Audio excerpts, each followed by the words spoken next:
An enjoyable hour in any day may be passed at our local coffee house. Here friends can relax and forget their troubles, or argue about the news of the world. That elderly gentleman is a wise sheikh who remembers the popular tales of Nasreddin Hodja.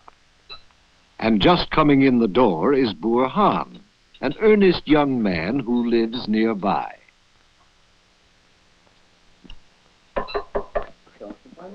Oh, but think of the money you could get for it. But I worked so hard for this. Yes, well, I just did. You work hard.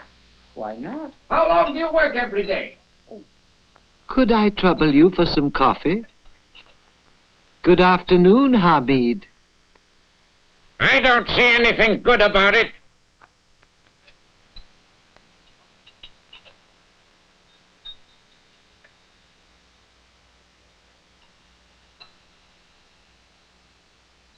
Thank you very much. I'm sorry to have disturbed you.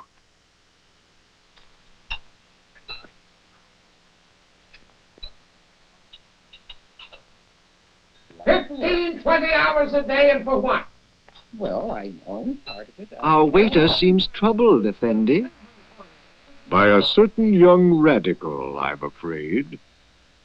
Hamid? Ah, yes.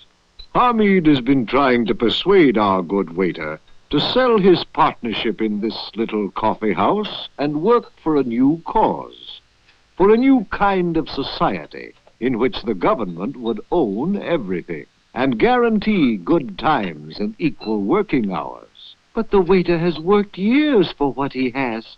Surely he would not give up all that for a lot of fancy radical promises. It is a human failing, Burhan, that people, especially young people, I'm afraid, forget to look for happiness in their own backyard. I wish our friend the waiter remembered how Nasreddin Hodja once helped two young farmers with a very similar problem. Which story is that, Effendi? Let me tell it to you, Burhan, and see if the lesson does not apply to Hamid and the waiter. The story is called The Lost Treasure. In the years long ago, when the Hodja was judge in his village, he was often called upon to act as advisor in matters of birth and marriage and business and death.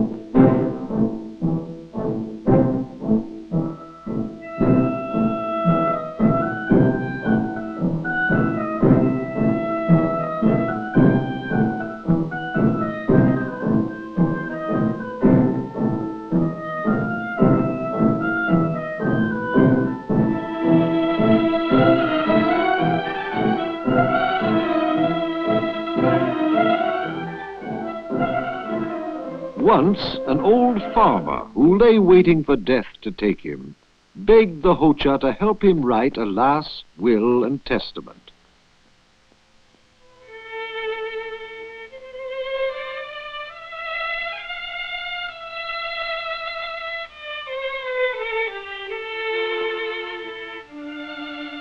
The dying man was afraid that his two sons would be tempted to sell the farm and give up all that a lifetime of hard labor had gained from the earth.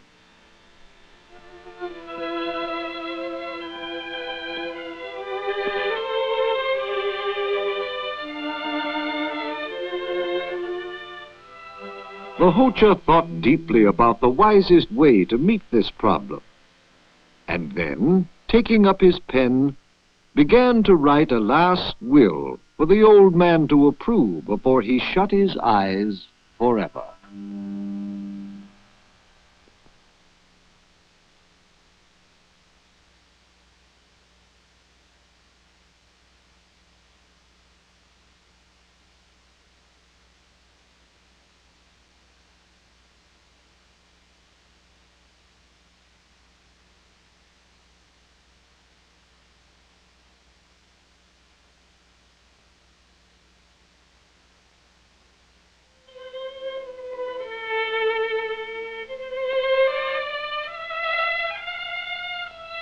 On the 40th day after their father's death, when the sons were visiting his grave, a certain land merchant was waiting for them. He tempted the sons with talk of an easier life in distant places, and offered them ready cash if they would sell him the farm.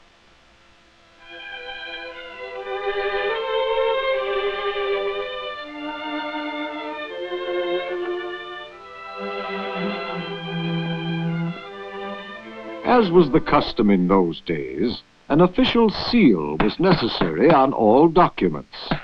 So the two sons went before the Hodja with their bill of sale for the farm.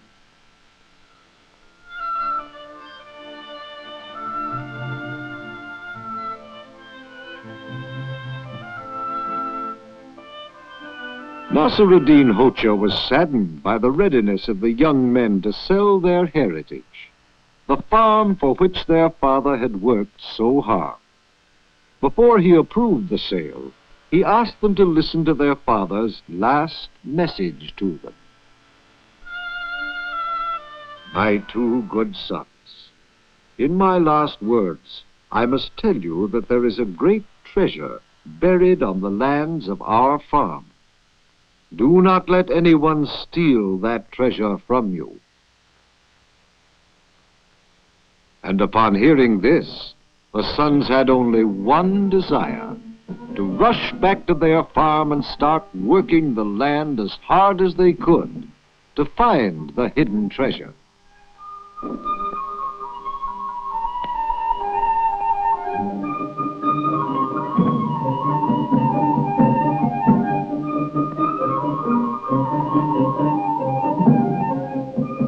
And work on the farm they did, digging every inch, turning the soil, plowing, cultivating, planting, harvesting, and plowing again as the seasons sped quickly by.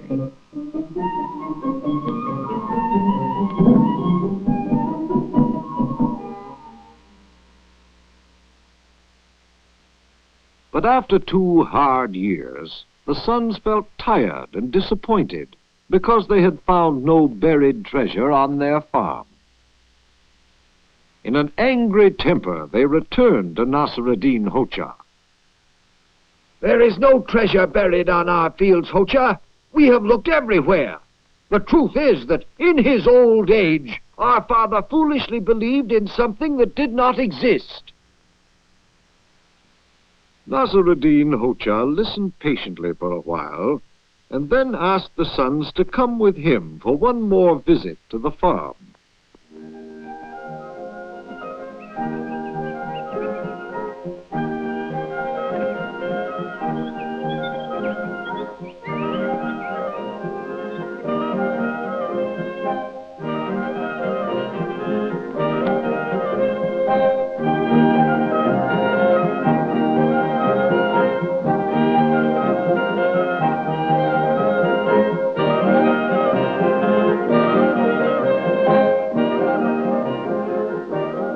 The farm was now a picture of prosperity.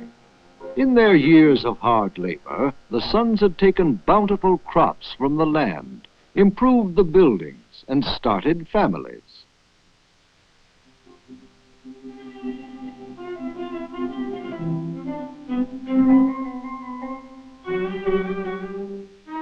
Nasreddin's words now rang with dry humor.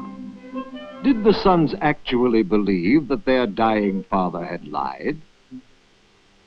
What was all this wealth and health and happiness that they had gained from the farm, if not a treasure? The Hodja needed to say no more. His lesson was clear, and the sons said no more about selling their heritage.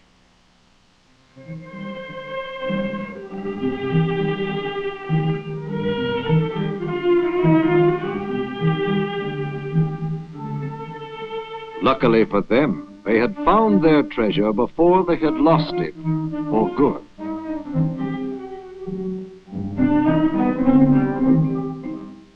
And this was the wisdom of the Hodja. Our friend the waiter was listening to your story, Effendi. He seems to have no more use for Hamid's radical ideas. It is a simple lesson, Burhan, to cherish what we have and search for happiness in the ways of our fathers.